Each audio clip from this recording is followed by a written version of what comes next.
Today, we are thrilled to bring you an in-depth look at Battle for Brooklyn. Battle for Brooklyn expands the Division franchise with a gripping new story. Whether you're a veteran eager to dive deeper into the narrative or completely new to the franchise, the DLC has something for everyone. For the first time, players can explore post-pandemic New York in the fall, navigating iconic Brooklyn neighborhoods. You can tackle the new challenges solo or in co-op, making this DLC exciting for everyone. Let's take a look at what awaits agents in Brooklyn. Battle for Brooklyn is set in the faithfully recreated Brooklyn neighborhoods of Brooklyn Heights and Dumbo, including some familiar areas for the Division 1 players, as well as some new areas never explored in the franchise. Main missions take place off-site to allow for a greater bespoke story experience on your first playthrough. And the traditional side missions are replaced by replayable missions you can access from the open world. To experience everything that Battle for Brooklyn has to offer, it will take approximately 6 to 10 hours, especially if you want to discover all the activities we have prepared for you, including 4 control points, 12 living world activities, 10 bounty locations, 8 hunter readers, and a new set of collectible bounties. We're going back to Brooklyn because sometimes you need to go back to where you started to see how far you've come. A lot's happened in Brooklyn since the prologue of Division 1. People have moved over, trying to escape the chaos of Manhattan, and they're looking to build a new life, make a change. Coming to Brooklyn in the fall is absolutely significant to our story. It helps us show the passage of time and our characters and players' evolution as we approach the 1-year anniversary of activation.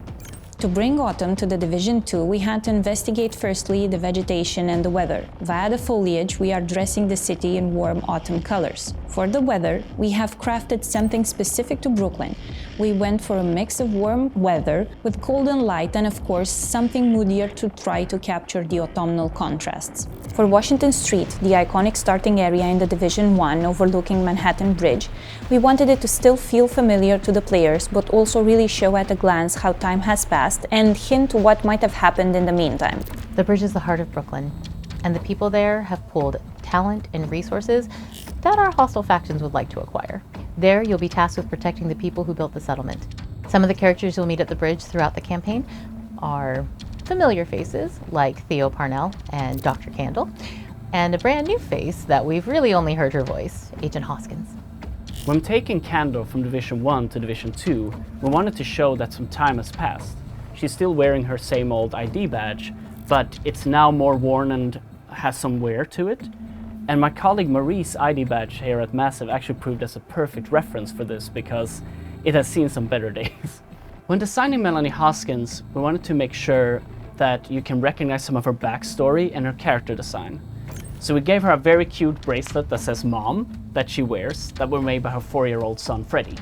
And throughout Brooklyn, we've hidden all these character backstories in their character designs. The settlement evolves throughout the campaign in multiple stages. What we wanted to capture here is the feeling of community coming together, building and protecting themselves. Brooklyn was hit by the hurricane alongside Manhattan, only here things happened a bit differently. For some areas, the people in Brooklyn have come together to protect the shoreline from the hurricane, so its impact on the city has not been the same as in Manhattan. Moreover, the community has also started cleaning up after the storm.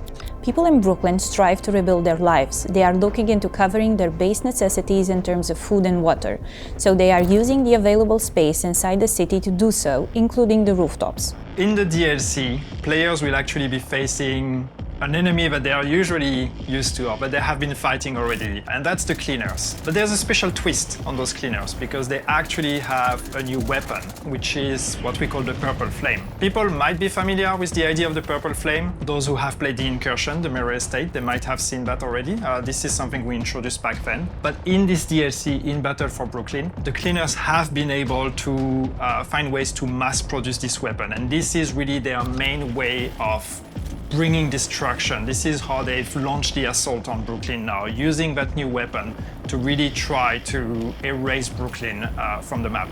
So as an agent, you have to go there, not just face the cleaners as you know them, but face the cleaners with that extra level of threat and of danger because of the Purple Flame. In-game, what this means, basically, is there is a new effect that is added to the usual fire effect you would get from the cleaners. Every time you face a cleaner that uses Purple Flame, you're not only going to be set on fire, but we're also adding a corrosion effect. And this corrosion, what it does is it's basically reducing your max armor. So the longer you engage in a fight against cleaners with Purple Flame, the lower your armor gets. And even if you use armor kits, even if you try to heal, you're only gonna be able to go as high as what your new maximum is. And that maximum keeps decreasing the longer you fight them.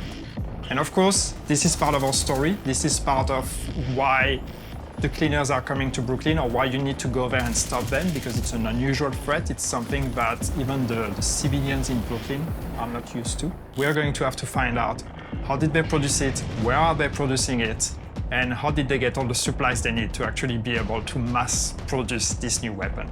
No Division story would be complete without the hunters.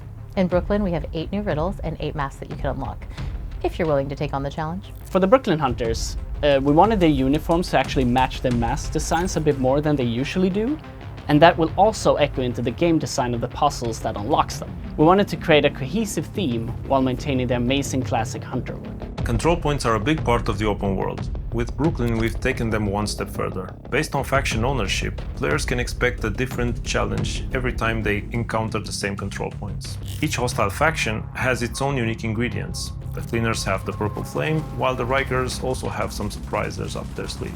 Players can expect to encounter those new ingredients in every control point in Brooklyn. For players wanting a bigger challenge, increasing the global difficulty will also have an impact on the amount of ingredients that they encounter in the control points. Smart Cover returns in Battle for Brooklyn as a reimagined skill for PvE and PvP. Using the Smart Cover will reinforce cover, grant buffs to offense and defense, and enhance pulse resistance for all allies. Players can choose between 2 variants, the Precision Smart Cover and the Fortified Smart Cover. Both variants have some stats tuned differently for PvP. In the DLC, we have a new exotic mask called the Catalyst, and it's actually perfect against the Cleaners, as it gives bonus for dealing and receiving status effect damage. So while burning, you can maintain ADS without disruption. When doing the effect for the Catalyst, we wanted to invoke the feeling of a dying fire. So when you move, the air stokes the fires, causing the mask to flare up more and more the faster you go. But when you stop, the fire slowly dies and only smoke remains. Battle for Brooklyn launches on May 27, 2025. The DLC will be available on PC, Xbox, and PlayStation. For those of you who already own The Division 2, Battle for Brooklyn will be available as a standalone product for €14.99. The Battle for Brooklyn Deluxe DLC will also be available, including exclusive cosmetics. You can visit Ubisoft Store to see the options and wishlist the DLC. If you have friends who don't own the game yet, let them know that the DLC will also be available for new players in our new Gold Edition and Ultimate Edition, giving them immediate access to the main game, Warlords of New York expansion, and the Battle for Brooklyn DLC in May. No matter through which edition you decide to get the DLC, it comes with a level 40 boost, allowing you to jump right into the Battle for Brooklyn campaign, and 50 stash space slots, also accessible in the main game. Working on the Division 2 DLC was an exciting challenge for us. We're thrilled to be bringing players back to New York, and we can't wait for you to play the Battle for Brooklyn DLC. Thank you for watching. Now, let's go where it all began. And don't forget to mark your calendars. The rendezvous is planned for May 27th. See you in Brooklyn, agents.